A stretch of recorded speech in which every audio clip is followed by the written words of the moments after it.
Hi, it's Michael Kerr here, presenting Small Business Banter.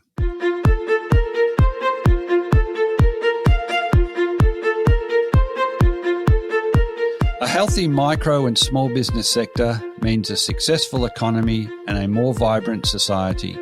Small Business Banter is about helping regional business owners better prepare for current challenges, but also for the next stage of business success. I'm Michael Kerr, founder of Kerr Capital, advisors to business owners.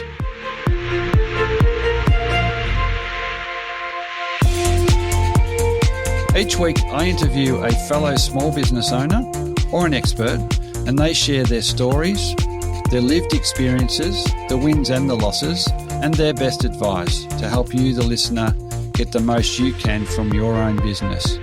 Small Business Banter is brought to you from the studios of 104.7 Gippsland FM and is heard across Australia on the Community Radio Network. And thanks also to Kerr Capital, supporters of the show.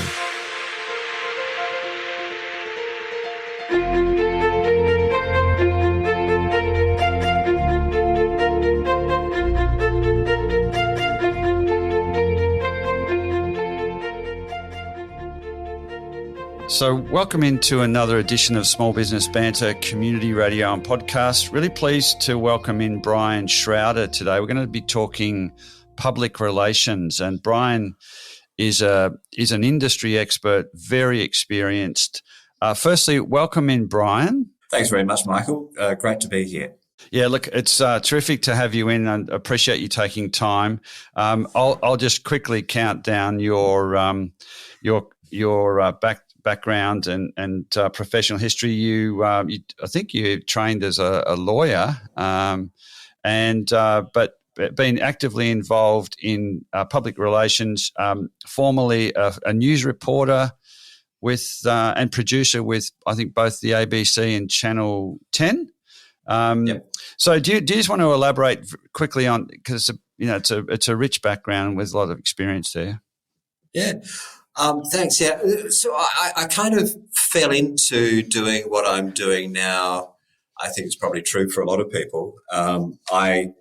I started dabbling in the student radio station when I was studying at uni in Adelaide, and that led me into working at the ABC. And then from there, I jumped across to Channel 10. So in the early 80s, I was a young TV news reporter for Channel 10 when we were out at Nunawading Studios, and Neighbours was being filmed in the same place. So I was lining up for lunch in the canteen. Seriously, with rubbing shoulders, yeah, Jason and Kylie, rubbing shoulders with Jason and Kylie, wow, and all the Neighbours folk. Yeah. So those were great days. So from there went into doing other things in sort of rose up the ladder in the TV news business, and then mid-career jumped across into working in public relations, and so this has effectively been my second career, and that gave me the opportunity working with international agencies to travel overseas. I met my wife she's British, and we met in Doha in Qatar, which nobody had ever heard of back then, but now, of course, it's famous for hosting the FIFA World Cup and other things.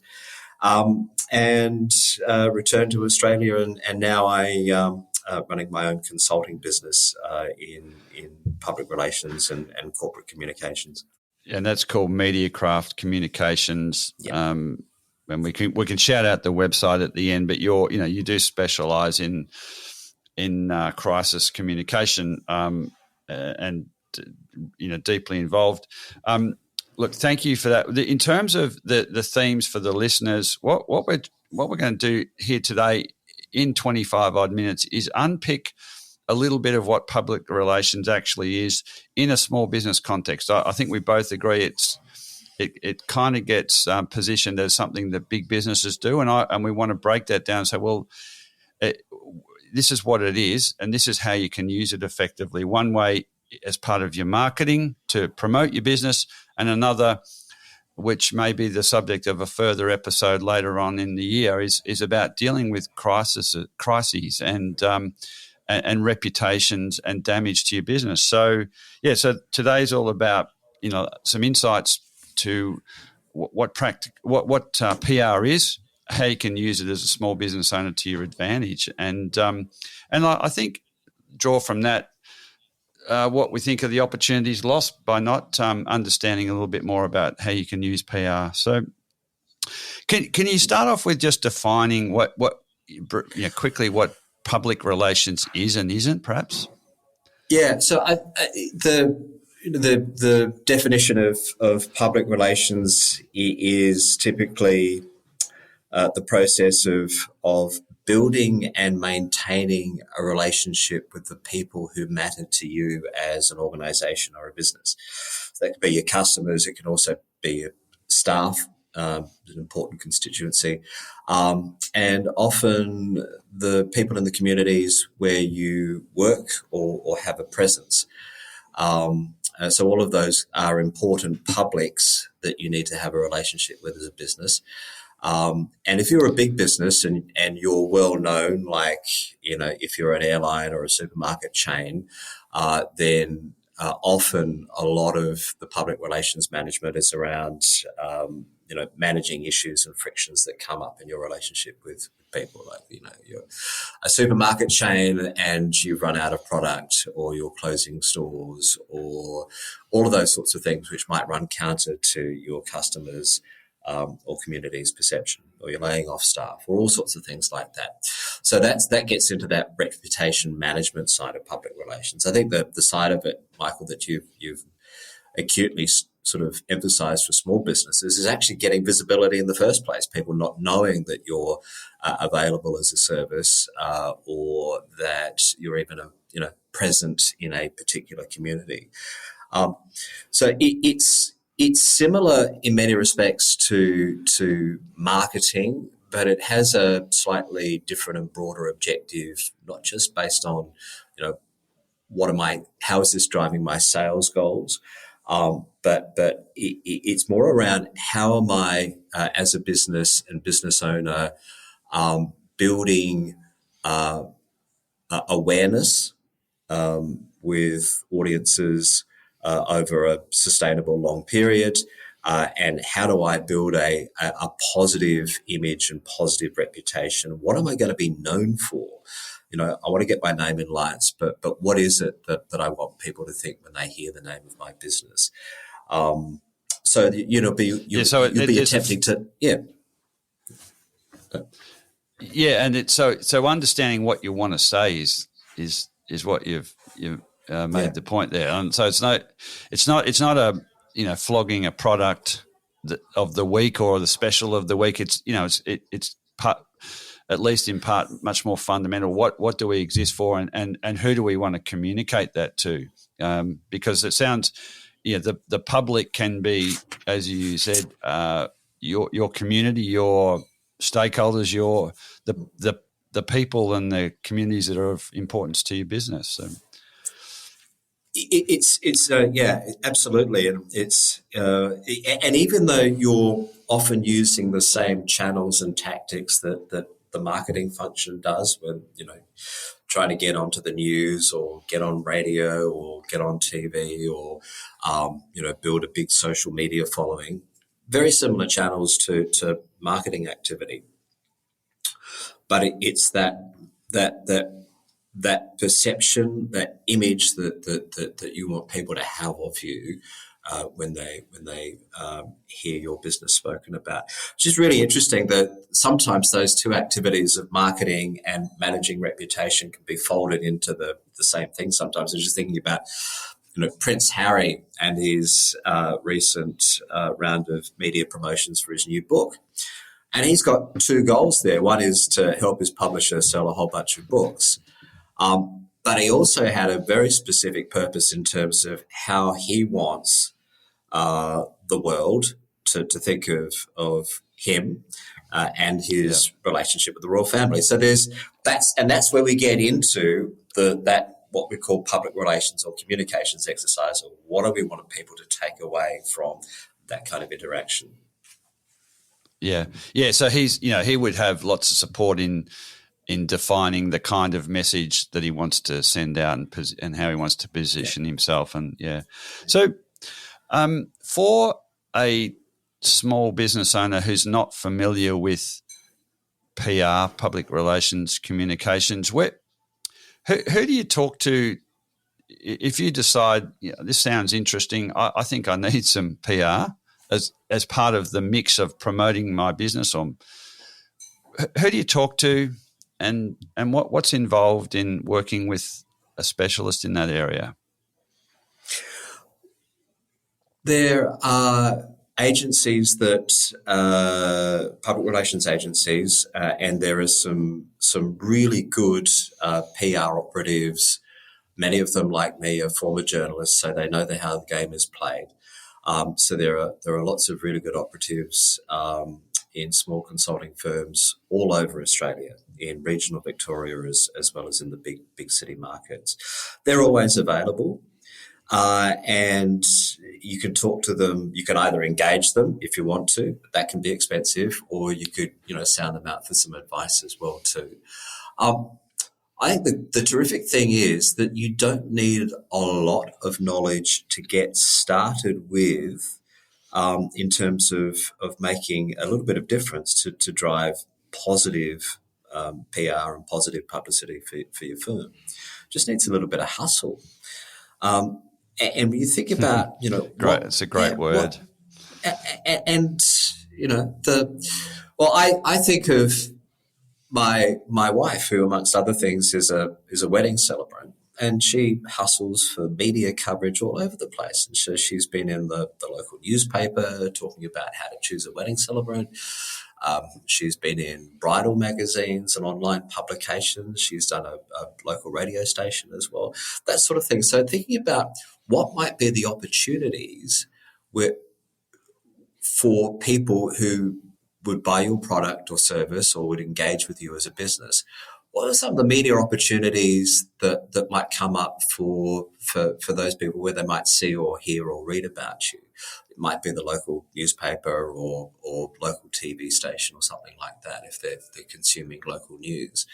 And so then, thinking of the media that could actually reach your target audience, what are the sorts of pitches that you could sell into journalists or producers to get you on the radio station or get you in the local newspaper or online publication?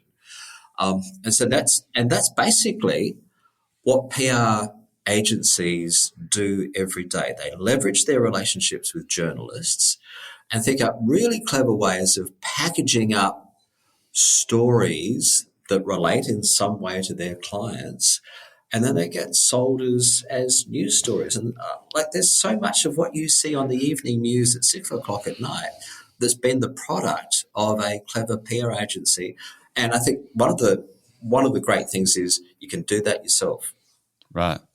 And on today's edition of Small Business Banter Community Radio and Podcast, talking with Brian Shrowder from Mediacraft Communications.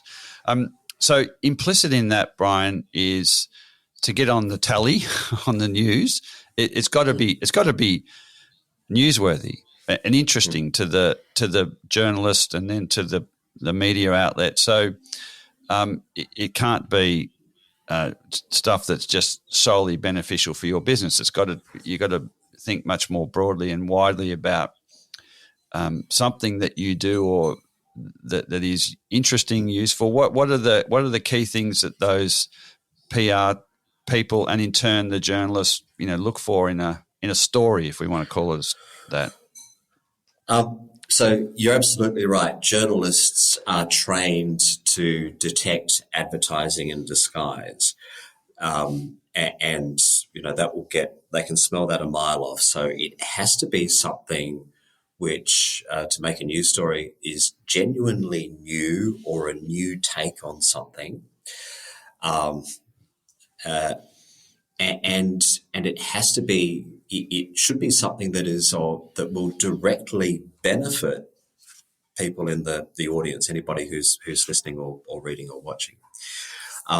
So that news is a business. You want to keep your viewers or your readers engage. So what's going to benefit people? How will your product, if you're trying to sell a product, how will your product change people's lives for the better? And is there a current trend that you can tap into, something that's already running in the news that you could tap into and say, hey, I have a perspective on this. So, for example, if you're a mortgage broker, you're going to have a perspective on how to manage interest rate rises. That's another big trend for 2023.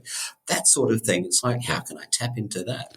Yeah, you've probably got to get some advice here as to what I think as a business owner is interesting, and I'm passionate about my business, may or may not be good for news or interesting for people to read or listen to. So that's like a lot of things, getting good advice and is important. But I think we're trying to open up the eyes of small business owners here to say, well, perhaps in the mix, and we've all got to spend money on promoting our business, money or time. And so this is another way to, another perhaps underutilized resource. And it may well be free if it's a good story, but crafting that story and getting it to them in the first place may cost some money. So don't be afraid of that investment.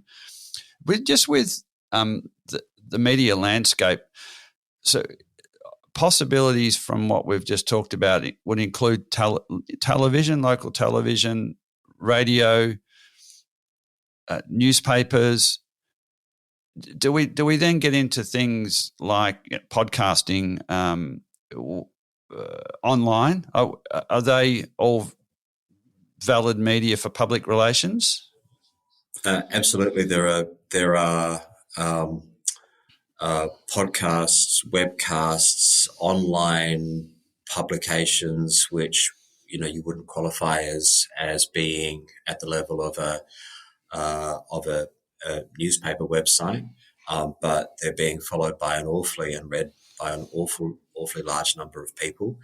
And then thinking through about the kind of business that you're in. So I mentioned, bridal publications. There's a whole bunch of things being done online there. So that's a kind of a vertical tranche that you could tap into. And thinking through, particularly if you've got a B2B business, there would be specialist publications, trade publications that would be of immense interest to people who are buying your product or service. They may not be of much interest to anybody else, but they're the people you want to reach. So thinking about, well, where is my potential audience? What are they looking at? Even, whose profiles on LinkedIn are they following? Are there social media influencers that I could tap into? If you have a social media influencer who has their own podcast, that might be a direction you can try and engage with them as well too. Yeah. All sorts of opportunities. Are there do-it-yourself options for PR, or is it really a specialist professional thing? I think for a small business owner, it can be a significant investment. No, you're right. You shouldn't shy away from these things, but it could be someone could charge several $1,000s to sit down and write a plan for you, and that might actually be a very good idea. Develop a strategy and develop a content calendar, and this is a plan to help you take things forward over the next 12 months. That's a great idea. But there's also room, and I've seen people do this successfully, a room for just trial and error. And starting off with, if you can develop a contact with media in your space, that is, in your geography, maybe in your local community, talk to them, see what they're interested in reporting. The other thing is actually follow them really closely. What are the kind of stories that they're writing about? And think, they're writing about something which, is of relevance to my business and my customers. and then make contact with them and say, hey, I've got a perspective on this, or I'm a bit of an expert and offer services in this particular field, and I can talk to you about a number of different topics. What would you be interested in writing about or hearing more about? That sort of thing. Mm. Yeah, no, it's good advice. And if you are a micro or small business, you're challenged for time and money. So something like a bit of trial and error, but reaching out, understanding who your audience is, and as you just said, then understanding who some of the media players are. It might be a niche newspaper or a local community radio station or whatever it is. So, look, up until this point, we've talked about PR broadly in the sense of call it a marketing bent, outbound.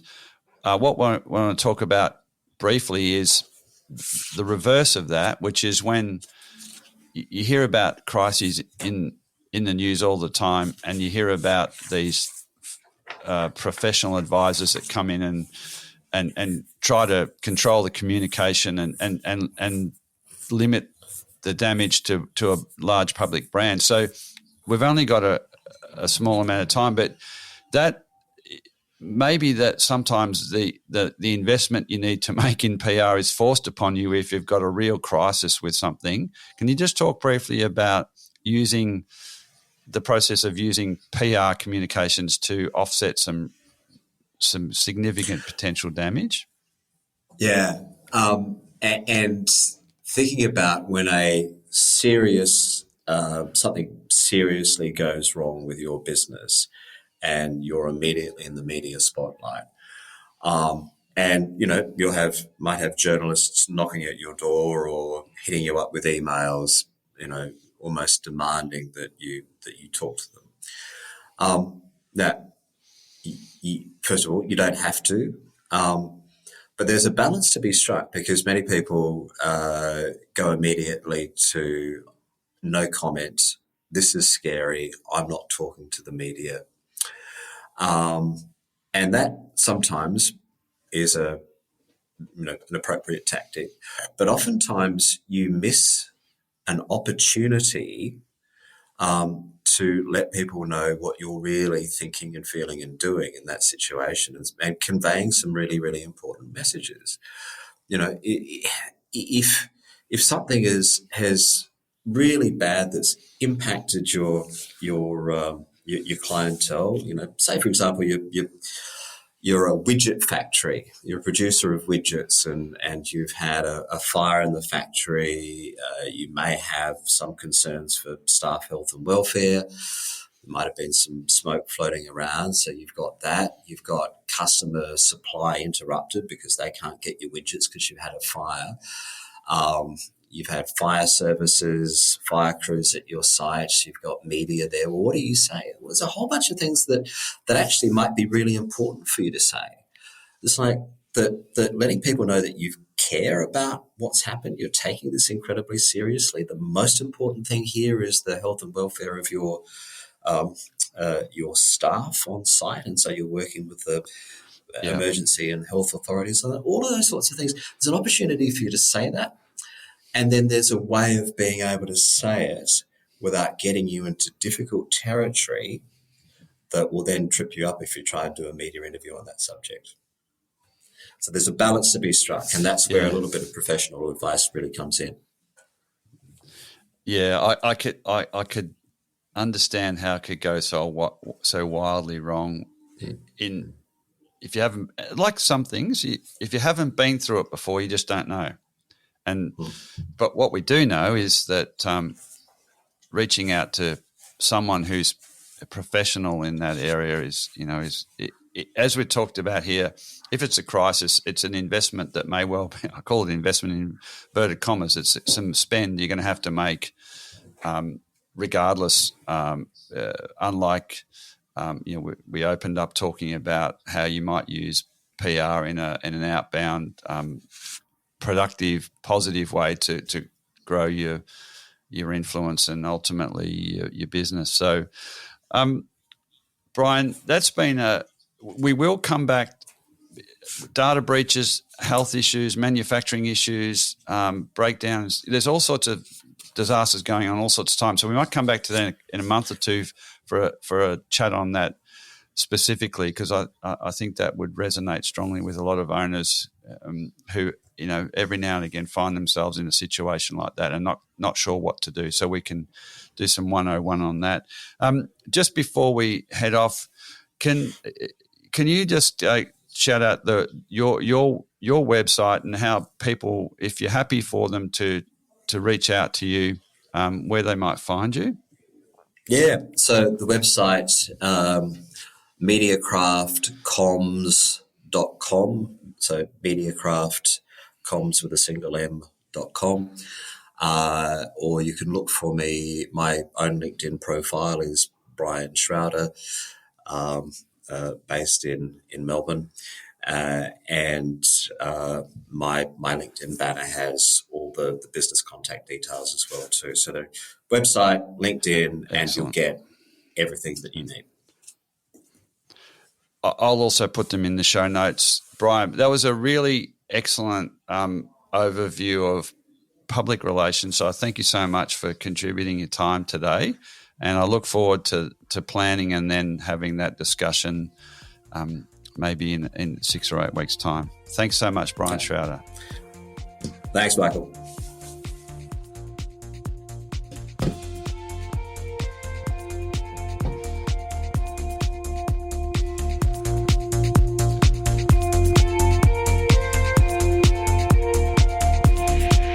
So that is all for today's episode of Small Business Banter.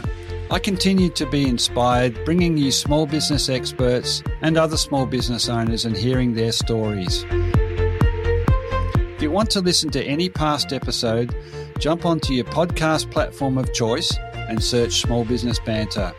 There you will find a diverse and fascinating collection of small business owners and experts openly discussing and sharing their experiences.